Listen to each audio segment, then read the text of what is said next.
I'm trying to remember. This had to be around 10 or 11 years old,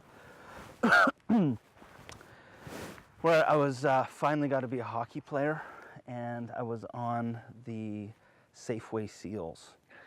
And so I had an after-school practice at, I think it was the Wild Rose Arena. It was old arena close to the school.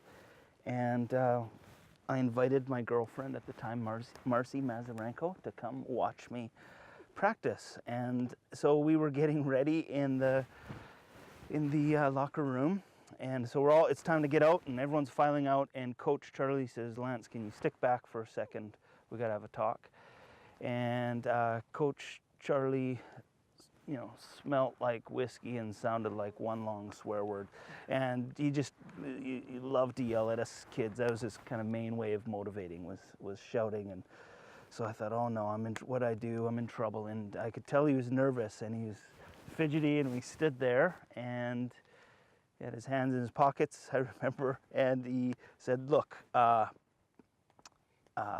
I don't know how to break this to you, but we're moving you to another team." And I said, "What? You're trading me?" And he said, "Yeah, we're moving you to another team." And I said, "How come?" And he said, "Well, we're sending you to another team that's a little faster skating. It's going to help your skating, and so you're going to the Canadian Tire Alberts." Now, I followed hockey religiously, so I knew blockbuster deals were a part of the NHL, and so I kind of finally felt like at last I was part of the action, because I rarely was on the ice. And so I was just like amazed, kind of giddy, and I said, "So who would you trade me for?" And he paused. He said, "Actually, no one." "You're trading me for no one?" No, we're just moving you to another team." And I said, "Oh, okay." Still not quite understanding. He said, "But, finish up the rest of the practice." So I went out on the ice, and just felt like my dignity was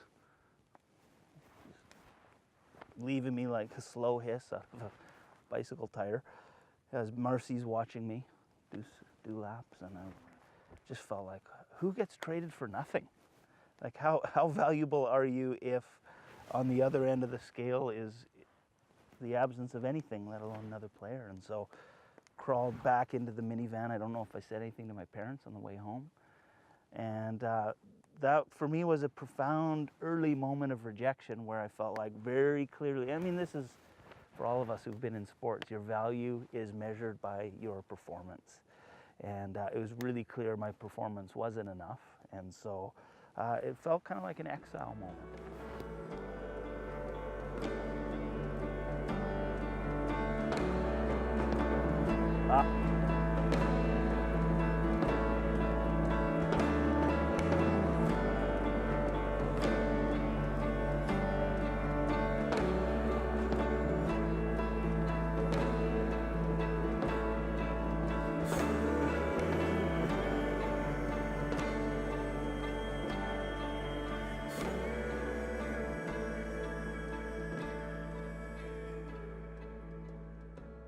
Yeah, I think the story that I have is it's a story that has about 15 years of a gap between it. When I was about 10, similar age, maybe these are times when we're learning a lot about ourselves. When I was about 10, I had my first real bully. I'd grown up in this lovely home. My parents loved me, taught me what it was to be loved, and then I encountered, kind of for the first time, a true, mean-spirited, angry, hurtful, destructive person. And this person found me out. I don't know how these things work in like the pecking order of grade 3 or whatever, and this person picked me out, and it was bad. It was a bad stretch. And I remember feeling this. I remember sitting on my bed with my parents one day, and they were there. My sister was like watching in as I was crying, and my parents are reminding me who I am and what my worth is in this, and I'm trying to wrestle with this. We dealt with that. Time skips forward, and about 15 years later, I think I was a pastor at this point. My sister was a nurse. She was a mental health nurse, and one day she calls me up and she says, "You wouldn't imagine what happened. I was doing some work with somebody and I came across your bully. He is in the worst case of anybody we have ever seen. Somebody who is so broken." And I looked at her face, and I remember that she had looked at me around the corner watching me cry being bullied by this person. And I said, "What did you do?" And she goes, "I felt sad for him. I knew that you have value, and in this moment, nobody valued him." And it was this interesting moment in my heart where I was thinking, when I was young, I would have loved for this guy to be totally devalued. But now that I'm older and know what my value is, I actually wanted him to have value that he didn't think that he had. So it's this two-way thing. I grew in my value, and then I wanted others around me to have value too, even my worst grade 3 enemy, right?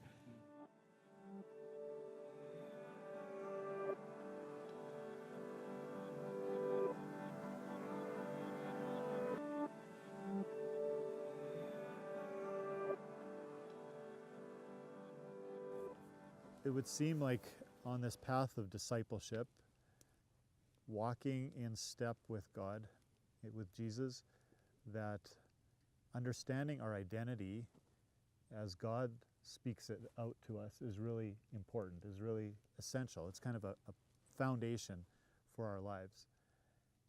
And the stories you have told is that the world challenges that all the time. The elements around us, the people around us, so often try to deflate any kind of value that we have. And that seems to be a pretty common human experience. What are some of the other things that come to your minds as far as what devalues us or what goes counter to our value? Yeah, I'd say I sometimes view life as like a permeable membrane between me and the world around me. And I think when I was younger, I was afraid that the pressure outside would push in too much. And so I thought that maybe following God was about making sure there was a big distance between me and every bad thing around me. And I think maybe a lot of Christians grow up with this sense that everything out there is bad, and so I need to make a big distance and keep myself somehow safe. And we work hard at it. We try to make sure we're just holding it together enough. And it seems to me in the life of Jesus that the membrane that he had between him and the world around him was like really thin, and that he wasn't nervous about the stuff coming at him, but that he was so full of the Father's love for him that his love spilled over into the broken world around him. And that can only come, I think, when you have this identity that God is the creator of you, the creator of the world, and that God is out to redeem the world, and that he has made us agents of that redemption, right? So that I go out as a representative of him into the world, and that we believe that God's Spirit has put enough in us and in our lives that we can kind of do that kind of boldly. We can step into the world and not worry about having a big gap between us. And so even in my own neighborhood and in my own city, getting to know all the people who are of different religions, different backgrounds, different cultures, different sets of bad words. I mean, entering into that, I believe God's Spirit is making something new there, and he is. I see it every day, and it's a beautiful thing. Yeah. It's good, Preston. I think this conversation about identity is so super huge. And as a pastor, I meet with people. It doesn't matter if they're 19 or 65.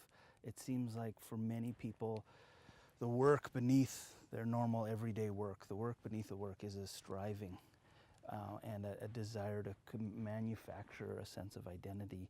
So I think this is so important to talk about. I'm curious if the students remember anything, if they were listening this week, because we talked about these two words that started with I and the importance of getting them in the right order. You remember them? Yeah. Indicative before imperative. Yeah, indicative before imperative. We see this all the time in the New Testament, that God indicates who we are before giving us a command.